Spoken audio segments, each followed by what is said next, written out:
கடவுள் இந்த பூமியில்? 30 முக்கோடி தெய்வங்கள் இன்றைக்கு இந்த பூமியில் உண்டு. மனித பெருக்கங்களுக்கு தகுந்தாற் போல இன்றைக்கு கடவுள்கள் எண்ணிக்கையில் அடக்க முடியாத அளவுக்கு. குடும்பத்திற்கு ஒரு கடவுள், தெருக்களுக்கென்று ஒரு கடவுள், ஒவ்வொரு மாவட்டத்திற்கும் ஒரு கடவுள், ஒவ்வொரு மாநிலத்திற்கும் ஒவ்வொரு கடவுள், தேசிய அளவில் ஒவ்வொரு கடவுள்கள். எத்துணை எத்துணை கடவுள். ஆக்குவதற்கு ஒரு கடவுள், அழிப்பதற்கு ஒரு கடவுள், பராமரிப்பதற்கு ஒரு கடவுள், உயிர் பிட்டு எழுப்பதற்கு ஒரு கடவுள். எத்துணை எத்துணை கடவுள்கள் இந்த உலகத்தில். இன்றைக்கெல்லாம் கடவுளை பற்றி பயமே மனித சமுதாயத்திற்கு கிடையாது. தினசரி பத்திரிகையை புரட்டினால் வீட்டிலிருந்து புறப்பட்டு திரும்ப வீடு வருவது இன்றைக்கு கேள்விக்குறியாகிவிட்டது. மனித உயிர்களுக்கு மதிப்பில்லாத காலம், பெண்களுக்கு பாதுகாப்பில்லாத காலம்.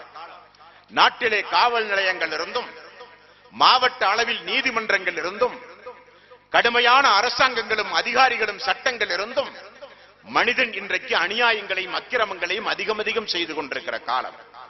கடவுளை பற்றி பயமே கிடையாது. காரணம், கடவுளை குறித்து ஒரு நன்மதிப்பு அவனுடைய உள்ளத்திலே கிடையாது. மனிதனே ஒரு பொருளை உருவாக்குகிறான், மனிதனே ஒரு சிலையை உருவாக்குகிறான். சிலை வடிவித்த பிறகு உயர் ஜாதியினர்கள் அந்த சிலைக்கு விசேஷ பூஜை செய்து அதற்கு கடவுள் தன்மையை கொடுப்பதே மனிதன் தான். ஒரு உருவத்திற்கு அது கோயில் கருவறையில் கடவுளாக மாற வேண்டுமானால், ஒரு உருவப்படம் அது வணங்க தகுதியுடையதாக மாற வேண்டுமானால், அது கடவுளாக மாற்ற விசேஷ பூஜையை மனிதன் செய்ய வேண்டும். விசேஷ பூஜை செய்த பிறகுதான் அது கடவுளாக மாறுகிறது. உருவத்திற்கு கடவுள் என்கிற அந்தஸ்தை மனிதன் தான் கொடுக்கிறான். அதிலும் ஒரு வேடிக்கை என்னவென்றால், உருவத்தை ஒரு சிற்பி உருவாக்குகிறான். அவன் உருவாக்குகிற வரை அவன் சிற்பி. அது உருவாக்கி கோயில் கருவறைக்கு சென்றால் உருவாக்கவன் கூட கோயிலுக்கு சென்று அதை வழிபட முடியாது, கீழ் ஜாதி என்று ஒதுக்கி வைத்து விடுகிறார்கள்.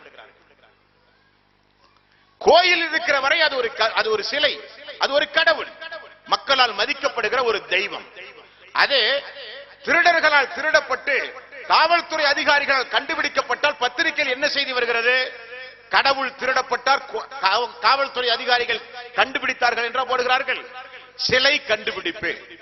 கோயிலுக்குள் இருக்கும் பொழுது அது கடவுள், காவல்துறை அதிகாரிகளால் திருடர்களிடமிருந்து கைப்பற்றும் போது அது ஒரு சிலை. அப்படியானால் கடவுளை குறித்து நமக்கு ஒரு நல்ல பார்வை கிடையாது. நான் வேதனையோடு சொல்லுகிறேன். கடவுளினுடைய மதிப்பை, கடவுளின் அந்தஸ்தை, கடவுளின் அதிகாரத்தை எந்த வகையிலும் நீங்கள் கடவுளால் படைக்கப்பட்ட எந்த பொருளுக்கும் கொடுத்து அழகு பார்த்து விடாதீர்கள். அது மிகப்பெரிய அநியாயம். நாங்கள் எல்லாம் உயிரை விட மேலாக மதிக்கக்கூடிய நபிகள் நாயகம் ஸல்லல்லாஹு அலைஹி வஸல்லம் கடவுளின் குமாரரும் அல்ல, கடவுளின் அவதாரமும் அல்ல, கடவுளின் பிள்ளையும் அல்ல. அவரால் இறைவனுடைய அடிமையாக, இறைவனுடைய தூதராக இந்த பூமியில் வாழ்ந்தார்கள். அவரை பின்பற்றி நடக்க வேண்டும் என்பதற்குத்தான் இறைவன் தூதரை அனுப்பினான் என்றுதான் இஸ்லாம் சொல்லுகிறது. இறைவனுடைய அந்தஸ்தை குறைத்து விடவும் கூடாது, இறைவனுடைய தூதர்களை கடவுளுடைய அந்தஸ்திற்கு உயர்த்தி விடவும் கூடாது. ஆகவேதான் இஸ்லாம் ஒரே இறைவன், நாமெல்லாம் ஒரு தாயினுடைய மக்கள். பிறப்பின் அடிப்படையில், குலத்தின் அடிப்படையில், மதத்தின் அடிப்படையில் ஏற்றத்தாழ்வுகளை கற்பித்து வணக்க வழிபாடுகள் முதற்கொண்டு இந்த பூமியில் வாழ்கிற உரிமை வரை எதிலும் யாருக்கும் எந்த பங்கமும் விளைத்து விடக்கூடாது என்பதற்காகத்தான் நபிகளார் 23 ஆண்டு காலம் சொல்லனா துன்பங்களை தாங்கி இந்த பூமியில் இறைவனை அறிமுகம் செய்தார்கள் இறுதி தூதராக. இறைவனை அறிமுகம் செய்தார்கள் இறுதி தூதராக. கடவுளை எப்படியெல்லாம் நாம் பார்க்கிறோம் பார்த்தீர்களா? கடவுளை ஒரு பெண்ணாக பார்த்தோம், கடவுளை ஒரு பிள்ளையாக பார்க்கிறோம், கடவுளை ஒரு ஆணாக பார்க்கிறோம். கடவுளுக்கு மனித உருவம், மனித தலை, மிருகங்களுடைய உருவம். கடவுளுக்கு 8-5 தலைகள், கடவுளுக்கு 20-25 கைகள். கடவுளை விகாரமாக, கடவுளை மிக கொடூரமாக, கடவுளை வனவிலங்குகளாக, கடவுளை ஊர்ந்து செல்கிற உயிரினங்களாக, கடவுளை பறந்து செல்கிற பறவை இனங்களாக எப்படியெல்லாம் இன்றைக்கு கடவுள்களை நாம் மாற்றிவிட்டோம். கொஞ்சமாவது யோசித்ததுண்டா? நாம் நம்முடைய கடவுள் யார்? ஒரு சுப்பீரியர் பவர். இந்த தூண்களே இல்லாமல் இந்த வானத்தை உருவாக்கியவன் அவன். பறந்து விரிந்த இந்த பூமியை நமக்கு வசப்படுத்தி தந்தவன் அவன். நான் ஆரம்பத்தில் சொன்னதை போல படைக்கும் அதிகாரம், பிறகு மீண்டும் உயிர்ப்பிக்கக்கூடிய அதிகாரம், நம்முடைய உயிர்களை கைப்பற்றுகிற அதிகாரம் யாருடைய கையில் நரகமும் சொர்க்கமும் உண்டுமோ அவன்தான் நம்முடைய கடவுள், அவன்தான் நம்முடைய ரப், அவன்தான் நம்முடைய தேவன், அவன்தான் நம்முடைய இறைவன். இதை சொல்லத்தான் ஆயிரம் ஆயிரம் இறை தூதர்களை இறைவன் திருக்குறானிலே சொல்கிறான், நான் அனுப்பினேன் என்று சொல்கிறான். 16வது அத்தியாயம் 36வது வசனம், வலக்கத் பஅஸ்னா ஃபீ குல்லி உம்மத்தின் ரசூலன் அன் இஅ்புதுல்லாஹ வஜ்தபனி தாவூத். அல்லாஹ்வை வணங்குங்கள், தீய சக்திகளை வணங்காதீர்கள். இதை சொல்லத்தான் ஒவ்வொரு சமுதாயத்திற்கும் நான் தூதரை அனுப்பினேன். 21வது அத்தியாயம் 25வது வசனம், வமா அர்சல்னா மின் கபிலிக மின் ரசூலின் இல்லா நூஹி இலைஹி அன்னஹு லா இலாஹ இல்லா அனா ஃபஅப்துன். என்னை தவிர வணக்கத்திற்கு உரியவன் யாருமே இல்லை என்பதை போதிக்கத்தான் நான் தூதர்களை அனுப்பினேனே தவிர வேறு எதற்காக வேண்டியும் நான் அனுப்பவில்லை என்று இறைவன் திருக்குறானிலே சொல்கிறான். ஆரம்பத்தில் கூட வேதங்கள் வந்த காலம், ஆன்மீகம் வந்த காலம், ஆன்மீகவாதிகளும் ரிஷிமார்களும் ஆரம்ப காலகட்டத்தில் மக்களுக்கு சொல்லிக் கொடுத்த தத்துவம் தான் ஒன்றே தெய்வம், ஒரே தெய்வம், ஒன்றே குலம், ஒரே தெய்வம் தான் நமக்கு. நாமெல்லாம் ஒரே கோத்திரத்தாருடைய மக்கள். நமக்கு தெய்வம் 30 முக்கோடி தெய்வங்கள் அல்ல, தெய்வம் கல்லும் கற்சிலையும் அல்ல, தெய்வம் சமாதிகளும் வழிபடுகிற இடங்களும் அல்ல. தெய்வம் என்பவன் ஒரே ஒருவன் தான் என்கிற சித்தாந்தம் ஆரம்பத்தில் இருந்தது. மெல்ல மெல்ல மெல்ல மெல்ல முனிவர்களும் ரிஷிமார்களும் இந்த பூமிக்கு அவதார புருஷர்களாக என்றைக்கு மாறினார்களோ அப்பொழுதுதான் இறைவன் இந்த பூமியின் பிரதிபலிப்பாக இருக்கிறான். இந்த பூமியில் இருக்கிற அனைத்து பொருள்களும் இறைவனுடைய படைப்பு, இறைவனுடைய பிரதிபலிப்பு. இந்த பொருள்களை வணங்குவதன் மூலம் இறை நெருக்கத்தை பெற முடியும் என்கிற ஒரு சித்தாந்தம் என்றைக்கு இந்த பூமியில் விதைக்கப்பட்டதோ அன்றிலிருந்து இன்றைக்கு உருவ வழிபாடுகள் ஆரம்பமாகிவிட்டது. பகவத்கீதை இன்றைக்கு ஒரு சில நல்லுள்ளம் படைத்தவர்களால் இலவசமாக கூட சமூகத்தில் விநியோகிக்கப்படுகிறது. அந்த பகவத்கீதையில் எங்காவது இறைவனுக்கு உருவம் உண்டு என்றும், இறைவனை உருவமாக வைத்து வழிபடலாம் என்றும், இறைவனை சிலைகளாக, உயிரற்ற பொருள்களாக, உயிருள்ள பொருள்களாக இறைவனை வழிபடலாம் என்று பகவத்கீதை எங்காவது கூறுகிறதா? இது இந்து மத வேதங்களுக்கு எதிரான சித்தனை. ஓல்டு டெஸ்டமெண்ட், நியூ டெஸ்டமெண்ட், புதிய ஏற்பாடு, பழைய ஏற்பாடு, கிறிஸ்துவ மக்களுடைய வேத நூட்கள், அடிப்படை நூட்கள். எங்காவது இயேசு பெருமார் இறைவன் என்று இயேசு பெருமார் எங்காவது கூறுகிறாரா? இயேசு பெருமார் தன்னை கடவுள் என்று எங்காவது சொன்னதாக ஒரு வசனம் உண்டுமா? அப்படியானால் மனிதர்கள் செய்கிற தவறு வேதங்களுக்கு எதிரானது. ஆகவேதான் நபிகள் நாயகம் ஸல்லல்லாஹு அலைஹி வஸல்லமர்களை போன்ற இறைத்தூதர்கள் எல்லாம் ஒரே இறைவனின் பக்கம் இந்த மனித சமுதாயத்தை அழைப்பதற்காக வேண்டி வந்தார்கள். கடவுளை பற்றி புரியாத காரணத்தினால், கடவுளை குறித்து தெளிவான சிந்தனை இல்லாத காரணத்தினால், கடவுளுடைய இலக்கணம் புரியாத காரணத்தினால் யாரெல்லாம் கடவுள் இன்றைக்கு வடமாநிலங்களை எடுத்து பார்த்தால், தொலைக்காட்சிகளிலே பார்க்கும் போது நிர்வாணமாக அலைந்து திரிகிற மனிதர்கள் எல்லாம் இன்றைக்கு கடவுள்களாக, மனிதர்கள் வணங்குகிற கடவுளின் அவதாரமாக மாறிவிட்டார்கள். கடவுளின் அவதாரங்கள் எல்லாம் இன்றைக்கு போதைக்கு அடிமையாக மாறிவிட்டார்கள். நிறைய கடவுள்கள் பெண்களோடு சம்பந்தப்பட்டு காவல்துறை அதிகாரிகளால் கைது செய்யப்பட்டு நிறைய கடவுள்கள் சிறையிலே இன்றைக்கு அடைக்கப்பட்டிருக்கிறார்கள்.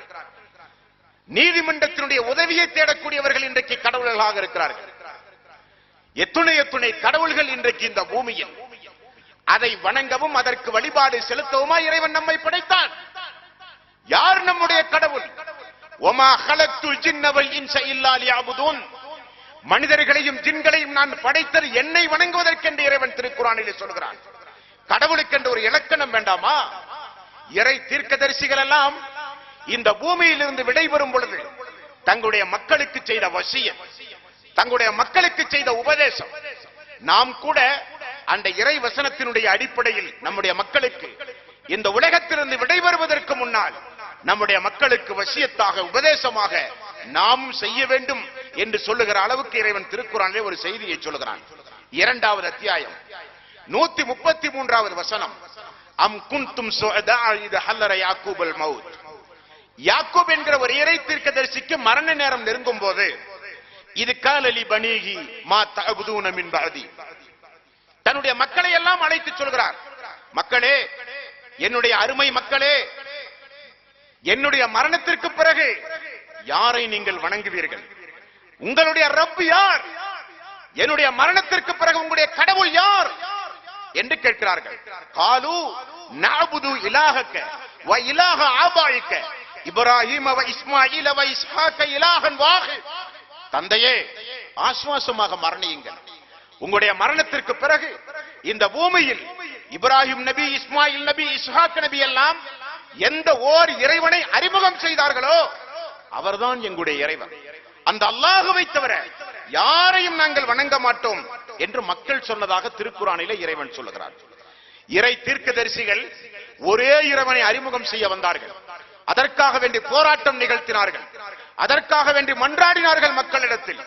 இதே நிலையில் மரணித்தால் நரகத்திலிருந்து உங்களை யாராலும் காப்பாற்ற முடியாது என்கிற மறுமை பயத்தை உண்டாக்கினார்கள். அவர்கள் மரணிக்கும் போது கூட தன்னுடைய மக்களுக்கு ஒரே இறைவன், ஒரே ரப், நம்முடைய இறைவன் அல்லாஹ் ஒருவன் மட்டும்தான் என்று வசியத்து செய்து விட்டு மரணித்ததாக கூட இறைவன் திருக்குறானிலே சொல்கிறார். கொஞ்சம் யோசித்து பார்க்க வேண்டாமா? நம்முடைய கடவுள் யாருங்க? நம்முடைய இறைவன் யாருங்க? யாருக்கு படைக்கும் அதிகாரம் உண்டுமோ அவன் தான் இறைவன். இது என்ன தப்பான ஒரு கான்செப்டா? எவ்வளவு அருமையான ஒரு இலக்கணம்! எறும்பிலிருந்து இந்த வானம் வரை, பூமி வரை, சூரியன், சந்திரன் என்று கண்ணுக்கு புலப்படுகின்ற வானத்தில் பறந்து செல்கிற பறவை இனங்கள் முதற்கொண்டு நீரில் ஊழ்ந்து செல்கிற உயிரினங்கள் வரை, பூமிக்கு மேல் வாழ்ந்து கொண்டிருக்கின்ற மனித இனங்கள், மிருகங்கள் என்று கோடான கோடி கோடி கோடி கோடி கோடி படைப்பினங்கள். இவைகளை யார் படைத்தானோ, படைக்கும் அதிகாரம் யாருக்கு உண்டுமோ அவன் தானே நம்முடைய கடவுள். அதுதானே நியாயம் கூட. நாம் வணங்குகிற தெய்வங்கள் இந்த பூமியில் எதை படைத்தது? நாம் வணங்குகிற தெய்வங்களை இந்த பூமியில் யார் படைத்தான்? இந்த பூமியில் நாம் பார்க்கிற இந்த உயிரினங்களுக்கெல்லாம் யார் சொந்தக்காரன்? இறைவன் திருக்குறானில், அல்லாஹு தஆலா அவனுடைய அருள்மறையாம் திருக்குறானில் 2வது அத்தியாயம் 21வது வசனத்தில் என்னை வணங்குங்கள் என்று வெறுமனே சொல்லவில்லை. என்னை நீங்கள் வணங்குங்கள், வணங்குவதற்கு எனக்கு ஒரு தகுதி உண்டு. அல்லாஹுவை நீங்கள் வணங்குவதற்கு ஒரு தகுதி உண்டு. என்ன தகுதியாம்? யா அய்யுஹன் நாஸ் உஅ்புது ரப்பக்கும் அல்லதி ஹலக்கக்கும் வல்லதீன மின் கப்லிக்கும் லஅல்லக்கும் தத்தகுன். மனிதர்களே, உங்களையும் உங்களுக்கு முன் இருந்தோரையும் படைத்தானே அவன்தான் உங்களுடைய இறைவன். அவனை நீங்கள் இறைவனாக ஏற்றுக்கொண்டு வணங்கி வழிபடுங்கள் என்று இறைவன் சொல்லுகிறான். தன்னை வணங்குவதற்கு இறைவன் ஒரு காரணத்தை சொல்லி அழைக்கிறான். இப்படி இந்து மத வேதங்கள் அழைக்க முடியுமா? கிறிஸ்துவ மதத்தில் இருக்கிற பைபிளால் அழைக்க முடியுமா? இயேசு ஒருமாறுதான் எல்லாவற்றையும் படைத்தார். நம்மை படைத்தது இயேசு. நம்முடைய முன்னோர்களையும் மூதாதையர்களையும் படைத்தது இயேசு. இயேசுடைய தாய் அன்னை மேரி என்று சொல்லி இந்த மனித சமுதாயத்தை அழைக்க முடியுமா? அல்லாஹ் சொல்கிறான், யா அய்யுஹன் நாஸ் உஅ்புது ரப்பக்கும் அல்லதி ஹலக்கக்கும் வல்லதீன மின் கப்லிக்கும் லஅல்லக்கும் தத்தகுன். நான் படைத்தேன் உங்களை, உங்களை மட்டுமல்ல, உங்களுடைய முன்னோர்களை, உங்களுடைய மூதாதையர்களை. இந்த மனித சமுதாயம் இந்த பூமியில் என்றைக்கு முதல் மனிதராக ஆதம் அலைஹிஸ்ஸலாத்து வஸ்ஸலாம் அவர்கள் முதற்கொண்டு படைத்தவன் நான். ஆகவே நீங்கள் என்னை வணங்க வேண்டும் என்று இறைவன் திருக்குறானிலே சொல்கிறான். 4வது அத்தியாயம் 1வது வசனம், யா அய்யுஹன் நாஸ் இத்தகு. மனிதர்களே, இறைவனை நீங்கள் பயப்படுங்கள். ரப்பக்கும் அல்லதி ஹலக்கக்கும் மின் நஃப்ஸின் வாஹிதா. உங்களை ஒரே ஒரு ஆணிலிருந்து அவன்தான் படைத்தான். வ ஹலக்க மின்ஹா ஜௌஜஹா. உங்களிலிருந்து ஒரு துணையை அவன்தான் படைத்தான். உங்களிலிருந்து உங்களுடைய துணைவியரை அவன்தான் படைத்தான். வ பஸ்ஸ மின்ஹுமா ரிஜாலன் கஸீரன் வ நிஸா. அவர்களிலிருந்து ஏராளமான ஆண்களையும் பெண்களையும் அவன்தான் படைத்தான். ஆக மனிதர்களை யார் படைத்தானோ அவன்தான் உங்களுடைய இறைவன். 2வது அத்தியாயம் 22வது வசனம், அல்லதி ஜஅல லக்குமுல் அர்ல ஃபிராசன் வஸ்ஸமாஅ பினாஅன். பூமியை விரிப்பாகவும் வானத்தை ஒரு முகடாகவும் அவன்தான் உங்களை அமைத்தான். வஅன்ஜல மினஸ் ஸமாஇ மாஅன், வானத்திலிருந்து தண்ணீரை இறக்கியதும் அவன்தான். ஆகவே அவனையே நீங்கள் வணங்குங்கள் என்று இறைவன் திருக்குர்ஆனிலே சொல்கிறான். இறைவனுடைய பண்புகளை அடுக்கடுக்காக, இறைவனின் இலக்கணத்தை அடுக்கடுக்காக, இறைவனை பற்றி இந்த மனித சமுதாயத்தின் எந்த ஒரு கடைக்கோடியில் போய் நின்று கொண்டு பேசினாலும் எப்படிப்பட்ட அறிவு ஜீவிகளும் ஏற்றுக்கொள்கிற வகையில் தன்னுடைய இலக்கணத்தை இறைவன் திருக்குர்ஆனிலே சொல்கிறான். இன்றைக்கெல்லாம் கடவுள் அது யார் வேண்டுமானாலும் இருக்கலாம், கடவுள் அது எது வேண்டுமானாலும் இருக்கலாம், கடவுள் அது எப்படிப்பட்டதாக வேண்டுமானாலும் இருக்கலாம் என்றால் கடவுளை குறித்து மனிதனுக்கு ஒரு பயம் வருமா? கடவுள் எது வேண்டுமானாலும் எந்த பொருளாகவும் எப்படிப்பட்டதாகவும் கடவுள் இருந்தால் அதற்கு பெயர் கடவுளா? அதற்கு பெயர் கடவுளா? இன்றைக்கெல்லாம் அதிகாலை பொழுது 4 மணிக்கு சுப்பிரபாதம் பாடித்தான் கடவுளை இன்றைக்கு எழுப்ப வேண்டும். காரணம், சுப்பிரபாதம் எதற்காக வேண்டி வந்ததென்றால் கடவுள் உறங்குகிறார். அதிகாலை பொழுது சுப்பிரபாதம் பாடித்தான் துயில் கொண்டிருக்கிற கடவுளை எழுப்ப வேண்டும் என்பது ஒரு சமூகத்தினுடைய சித்தாந்தம். 4:30 மணிக்கெல்லாம் குளத்தில் குளித்து ஈரத்துணியோடு வெளியே வந்து தீச்சண்டியை கையிலே ஏந்தி இரவு பகலாக கடவுளை எதற்காக வேண்டி நாம் வணங்குகிறோம்? யாருக்காக வேண்டி வணங்குகிறோம்? நம்முடைய பாவங்கள் மன்னிக்கப்பட்டு இறந்த பிறகு அக்னி நிறைந்த நரக நெருப்பிலிருந்து நம்மை பாதுகாக்க வேண்டும் என்பதற்காக தானே கடவுளை வணங்கி வழிபடுகிறோம். அந்த கடவுள் யார்? அவனுடைய பண்பு என்ன? அவனுடைய இலக்கணம் என்ன? இன்றைக்கு நாம் வணங்குகிற கடவுள், தமிழ்நாட்டினுடைய கடவுள் கேரள மக்களுக்கு தெரியாது. கேரள மக்கள் வணங்குகிற தெய்வங்கள் ஆந்திர மக்களுக்கு தெரியாது. ஒரு மாநிலத்தில் வணங்கி வழிபடுகிற மக்கள் இன்னொரு மாநிலத்தினுடைய அந்த கடவுளை சொன்னால் தெரியாது. ஒரு நாட்டு மக்கள் வணங்குகிற கடவுள் இன்னொரு நாட்டுக்கு தெரியாது. நாட்டுக்கு நாடு, மாநிலத்திற்கு மாநிலம், ஊருக்கு ஊரு, தெருவுக்கு தெருவு கடவுள்கள் இன்றைக்கு மாறுபாடு கொண்டவர்களாக மாறிவிட்டார்கள். கடவுள் என்றால் அதற்குரிய இலக்கணத்தை இறைவன் திருக்குர்ஆனிலே சொல்லித் தருகிறான். 2வது அத்தியாயம் 255வது வசனம், அல்லாஹு லா இலாஹ இல்லா ஹுவல் ஹய்யுல் கய்யூம், அல்லாஹுவை தவிர வணக்கத்திற்குரியவன் யாருமே கிடையாது, அவன் என்றென்றும் உயிரோடு இருப்பவன். முதல் கான்செப்ட். இறைவன் என்றால் அவனுக்கு பலகீனம் இருக்கக்கூடாது, இறைவன் என்றால் அவனுக்கு நோய் இருக்கக்கூடாது, இறைவன் என்றால் அவனுக்கு மரணம் வரக்கூடாது, அவன் என்றென்றும் உயிரோடு இருக்கக்கூடியவனாக இருக்க வேண்டும். அதைத்தான் இறைவன் சொல்லுகிறான். அல்லாஹு லா இலாஹ இல்லா ஹுவல் ஹய்யுல் கய்யூம், வணக்கத்திற்குரியவன் அல்லாஹுவை தவிர யாரும் இல்லை. காரணம், நான் தான் என்றைக்குமே உயிரோடு இருக்கக்கூடியவன், நான் தான் உங்களுக்கு உயிர் தரக்கூடியவன், நான் தான் நாடியவர்களுடைய உயிர்களை கைப்பற்றக்கூடியவன், நான் தான் நாடியவர்களுக்கு திரும்ப உயிர் கொடுக்கக்கூடியவன், உயிரோடு இருக்கக்கூடியவன் நான். லா தஅஹுதுஹு சினத்தும் வலா நௌம், சிறு தூக்கமோ ஆழ்ந்த தூக்கமோ உங்களுடைய அல்லாஹ்வுக்கு கிடையாது. பள்ளியிலே பாங்கு கொடுத்து அல்லாஹ்வை எழுப்ப வேண்டிய அவசியம் இல்லை, இறைவனை எழுப்ப சுப்பிரபாதம் தேவையில்லை. 24 மணி நேரமும் கண் விழித்து உங்களை பாதுகாத்துக் கொண்டிருக்கக்கூடியவன் எவனோ அவன்தான் உங்களுடைய இறைவன். லஹு மாஃபிஸ் ஸமாவாத்தி வ மாஃபில் அர்த், வானங்கள் உள்ளவை பூமியில் உள்ளவை அவனுக்கு மட்டும்தான் சொந்தம். நாமெல்லாம் அவனுக்கு சொந்தமே தவிர, அவனுடைய படைப்பினங்களே தவிர கடவுளின் அவதாரமோ கடவுளின் பிள்ளைகளோ அல்ல. நாம் எல்லாம் அவனுக்கு சொந்தமானவைகள்.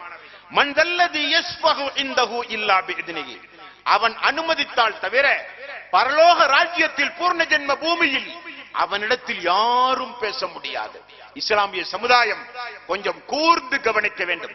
பத்ரீன்கள், சுஹதாக்கள், நாதாக்கள், அவுளியாக்கள், அன்பியாக்கள் எல்லாம் இறந்து போனவர்களுடைய மையவாடிக்கு சென்று பிரார்த்தனை செய்வது, அறுத்து பலியிடுவது, நேர்ச்சை செய்வது, வளம் வருவது, கந்தூரி விழாக்கள் நடத்துவது, அல்லாஹ்வுடைய ரசூலை இறைவனுக்கு நிகராக ஆக்குவதெல்லாம் எதற்காக?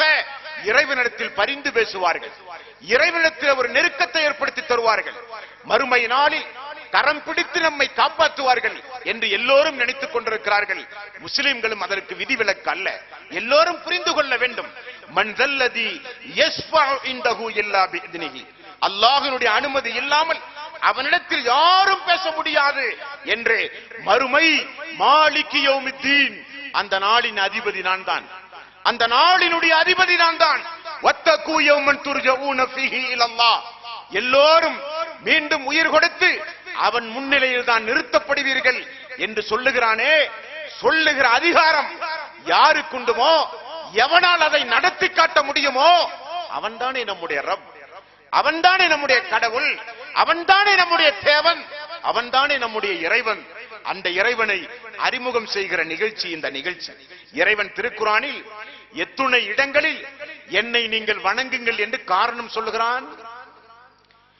சாதாரண ஒரு வீடு அமைப்பதாக இருந்தால் அதற்கென்று ஒரு முறை உண்டு. சாதாரண மழை வெயில் படாமல் இருக்க ஒரு கூரை அமைக்க வேண்டுமானாலும் கூட அதற்கென்று வழிமுறைகள் விதிமுறைகள் உண்டு. இறைவன் திருக்குரானில் என்ன சொல்கிறான் தெரியுமா?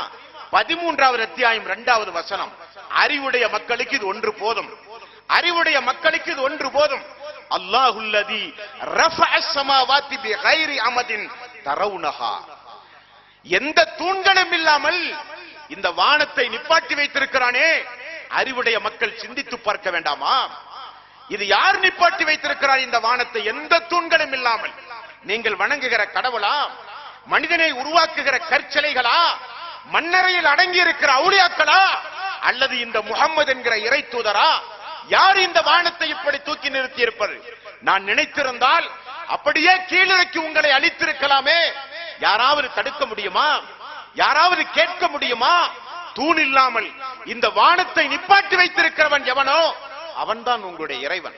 அந்த இறைவனை குறித்து அறிமுகம் செய்கிற நிகழ்ச்சி தான் இந்த நிகழ்ச்சி. எந்த வேதங்களிலும் நீங்கள் பார்க்க முடியாதுங்க. பழைய ஏற்பாடு, புதிய ஏற்பாடு, பகவத்கீதை, ரிக்கு வேதம், அதர்மண வேதம், யஜூர் வேதம் என்று ரிஷிமார்கள் எத்துணை வகையான ஆன்மீக கிரந்தங்கள் உண்டுமோ எந்த கிரந்தங்களிலும் நீங்கள் பார்க்க முடியாது. கடவுளை பற்றி பேசக்கூடாது என்றுதான் இருக்கும், கடவுளை பற்றி சிந்திக்க கூடாது என்றுதான் இருக்கும், கடவுளை குறித்து நம்பிக்கை மட்டும்தான் சொல்லப்படும். ஆனால் திருக்குரானில் மட்டும்தான் 47வது அத்தியாயம் 19வது வசனம், ஃபஅலம் அன்னஹு லா இலாஹ இல்லல்லாஹ், ஃபஅலம் அன்னஹு லா இலாஹ இல்லல்லாஹ், அறிந்து கொள்ளுங்கள், படியுங்கள், தெரிந்து கொள்ளுங்கள். எது குறித்து? எது குறித்து? வணக்கத்திற்கு உரியவன், வழிபடுவதற்கு தகுதி படைத்தவன் உங்களுடைய ரப் யார் என்பதை நீங்கள் படியுங்கள். ஃபஅலம் அன்னஹு லா இலாஹ இல்லல்லாஹ், வணக்கத்திற்கு தகுதியானவன் யார் என்பதை படியுங்கள். முன்னோர்களும் மூதாத்தியர்களும் தாயும் தந்தையும் சொல்பவர் அல்ல கடவுள். ஏமாந்து போய் விடுவீர்கள். மக்கள் இன்றைக்கு ஏமாந்து கொண்டிருக்கிறார்கள். ஆன்மீகவாதிகளுக்கு பின்னால் சென்று போன பெண்கள் கற்பையும் மானத்தையும் மரியாதையும் இழந்து கொண்டிருக்கிற காட்சியை கண்ணெதிரே இன்றைக்கு பார்க்கிறோம். ஆன்மீகத்தின் பெயரால் மக்களுடைய பொருளாதாரத்தை சுரண்டுகிறவர்கள் தான் இன்றைக்கு கடவுளின் குமாரர்களாக, பிள்ளைகளாக, அவதாரங்களாக, அவதார புருஷர்களாக இன்றைக்கு மனித சமுதாயத்திலே வாழ்ந்து கொண்டிருக்கிறார்கள். நபிகள் நாயகம் ஸல்லல்லாஹு அலைஹி வஸல்லம் இறுதி தூதராக இந்த மனித சமுதாயத்திற்கு அனுப்பப்பட்டார்களே, காலில் விழுவதை தடுத்தார்கள், வரம்பு மீறி புகழ்வதை கடுமையாக எச்சரிக்கை செய்தார்கள். என்னை வணங்கக்கூடாது, என்னிடத்தில் பிரார்த்தனை செய்யக்கூடாது, பாவங்களை மன்னிக்கக்கூடிய அதிகாரம் இறைவன் ஒருவனுக்கு மட்டும்தான் என்று போதித்தார்கள். ஆகவேதான் முகமது நபிக்கு உலகத்தில் எங்குமே சிலை கிடையாது, முகமது நபி கடவுள் கிடையாது, முகமது நபி கடவுளுடைய பிள்ளை கிடையாது, முகமது நபி கடவுளுடைய அவதாரம் கிடையாது. முஸ்லிம்கள் கூட இன்றைக்கு அறிந்தும் அறியாமலும் வருடத்திற்கு ஒரு முறை ரபியுல் அவ்வல் மாதம் பிறை 12 வந்தால் பள்ளியை அலங்கரிப்பது, வீதிகளை அலங்கரிப்பது, சிறு பிள்ளைகளுடைய கைகளில் தேநீர்களையும் தேனிகளையும் கொடுத்துவிட்டு வரம்பு மீறி முகமது நபி அவர்களை அறிந்தும் அறியாமலும் இன்றைக்கு புகழ்ந்து கொண்டிருக்கிறார்கள். இறைவனுக்கு நிகராக இறைவனுடைய தூதர்களை கூட இறைவனுக்கு நிகராக ஆக்கக்கூடாது என்று சொல்ல வந்த மார்க்கம் இஸ்லாம். அப்படி போதித்த மார்க்கம் இஸ்லாம். ஆகவே அந்த இறைவனை நீங்கள் புரிந்து கொள்ளுங்கள். அவன்தான் நம்முடைய ரப், அவன்தான் நம்முடைய இறைவன். அவன் நினைத்தால் மட்டும்தான் இந்த பூமியில் மரத்திலிருந்து ஒரு காய்ந்த இலை கூட இந்த பூமியிலே விழும். அவன் அனுமதி இல்லாமல் ஒன்றுமே நடக்காது, அவனுடைய அனுமதி இல்லாமல் ஒன்றுமே இருக்காது. இறுதி வேதமாகிய திருக்குரான் நீங்கள் படிக்க வேண்டிய ஒரு புத்தகம். எத்தனையோ புத்தகங்களை படிக்க நேரம் ஒதுக்குகிறீர்கள். இறைவனை குறித்து படிக்க, இறைவன் யார் என்கிற இலக்கணத்தை உங்களுக்கு போதிப்பதற்காக வேண்டி இறைவன் புறத்திலிருந்து அருளப்பட்ட வேதம் திருக்குரான்.